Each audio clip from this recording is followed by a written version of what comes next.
निधि और प्रीति के पिता शहर में मजदूरी वैसे करते थे आइडिया और तो उनकी माँ घर संभालती थी। वो दोनों बहुत छोटी थी जब उनके माता पिता उन्हें काम की तलाश में अपने साथ शहर ले आए थे। शहर में वो सब एक किराए के कमरे में रहते थे।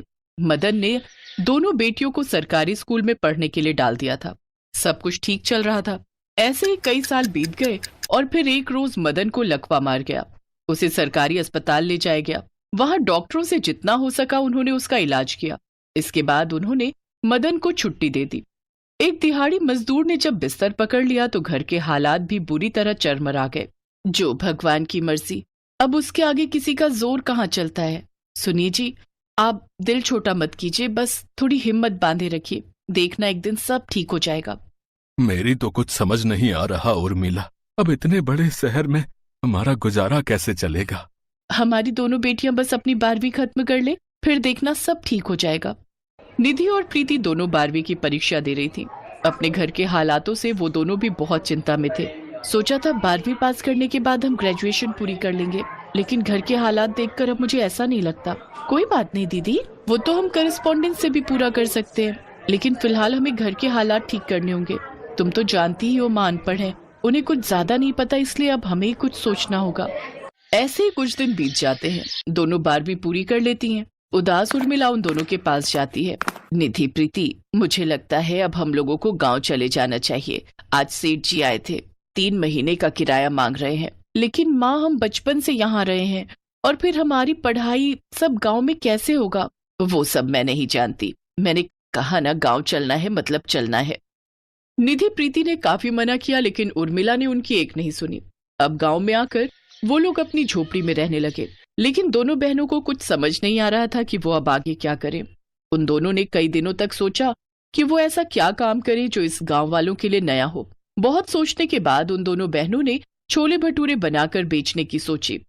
मैंने गांव भर में घूमकर देखा है, यहाँ सिर्फ कल्लू हलवाई है जो केवल समोसे ही बनाकर बेचता है। उसके अलावा यहाँ किसी चीज की दुकान या ढाबा नहीं है, तो क्यों ना हम यहाँ छोले भटूरे बनाकर बेचें। वैसे आइडिया तो बुरा नहीं है, और तुम वैसे भी अच्छे छोले बना लेती हो और मैं भटूरे अच्छे बना लेती हूँ। क्यों बाबा, कैसा लगा हमारा आइडिया? जो वैसे विचार बहुत अच्छा है तुम्हारा, लेकिन तुम दोनों ये सब सामान कहाँ से लाओगे? दोनों बहनों ने ये तो सोच लिया कि अब उन्हें क्या करना है, लेकिन अब दोनों को इस बात की चिंता सताने लगी कि इन सब के लिए सामान कहाँ से आएगा। वो दोनों अपनी माँ के पास गई। देखो बेटी, तुम दोनों से कुछ नहीं छुपा। जो पैसे थे वो मैं शहर में सेठ को किराए के पैसे देकर आ गई, लेकिन हाँ, मेरे पास ये एक सोने की अंगूठी रखी है। तुम दोनों चाहो तो इससे शुरुआत कर सकती हो। फिर दोनों बहनों ने वो अंगूठी सुनार के पास गिरवी रखी और उससे मिलने वाले पैसों से उन्होंने जरूरत का सारा सामान खरीद लिया। फिर रात को ही सारी तैयारी कर ली और अगले दिन गांव के बस अड्डे के पास जाकर अपना ठेला लगा लेती हैं और 30 रुपए छोले भटूरे की प्लेट बेचना शुरू कर देती हैं। 30 रुपए, 30 रुपए, आइए आइए, गर्मा गर्म छोले भटूरे खाइए।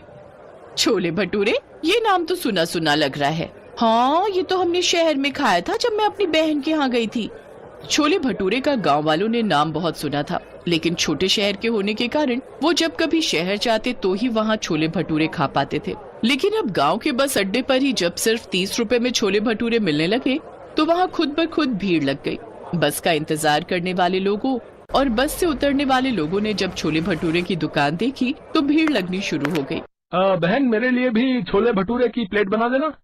हाँ भैया, बस अभी लो। निधि गर्मा गर्म भटूरे तलती गई और प्रीति उन्हें सर्व करती गई। वाह बहन, क्या स्वाद है इसमें, मजा ही आ गया। ऐसा करो, 3 प्लेट पैक भी कर दो। घर में माँ, बाबूजी और मेरी बहन गांव के छोले भटूरे खाएगी ना तो खुश हो जाएंगे। वैसे मुझे छोले भटूरे बहुत ही पसंद है, लेकिन गांव में पहली बार भटूरे खा रहा हूँ। नहीं तो जब भी शहर सामान लेने जाता था तभी खा पाता था। लेकिन सच कहूँ तो ये तो शहर से भी ज्यादा लाजवाब और मस्त बने। शुक्रिया भैया, ये लीजिए, आपकी 3 प्लेट पैक हो गए और आपके पूरे 120 रुपए हो गए। जी ये लीजिए, धन्यवाद। वो लड़का वहाँ से चला गया। कुछ देर बाद शहर से एक और बस आई और उसमें से एक औरत अपने पति और 2 बच्चों के साथ उतरी। छोले भटूरे देख बच्चे वो खाने की जिद करने लगे। माँ, छोले भटूरे हमें भी खाने हैं। अरे वाह, गांव में भी छोले भटूरे मिलने लगे। बड़ी तरक्की कर ली गांव वालों ने।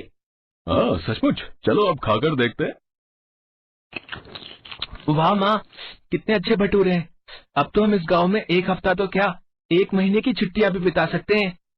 चलो अच्छा ही हुआ, वरना तुम लोगों ने तो मेरी जान ही खा ली थी। सचमुच में माँ और दीदी, ये छोले भटूरे तो बहुत ही अच्छे बने हैं। ये सुनकर निधि और प्रीति बहुत खुश हो जाती हैं। पहले दिन ही उन्हें 3,000 रुपए की कमाई होती है। अब वो दोनों हर रोज छोले भटूरे बेचने आती हैं।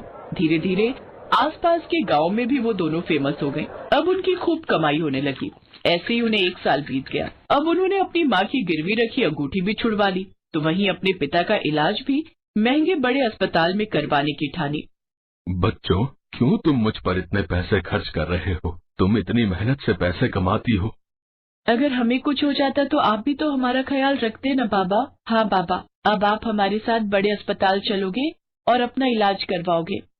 जब मैंने शहर से गांव आने का फैसला लिया तो मुझे लगा कि कहीं मेरा फैसला गलत ना हो, लेकिन आज तुम दोनों की काबिलियत ने इस माँ का सिर गर्व से ऊंचा कर दिया। तुम दोनों तो बेटों से भी बढ़कर हो हमारे लिए। हमें फक्र है कि तुम दोनों हमारी बेटी हो। उस दिन के बाद उन दोनों ने कभी पीछे मुड़कर नहीं देखा और दोनों बहनों ने दिन पर दिन खूब सफलता हासिल की।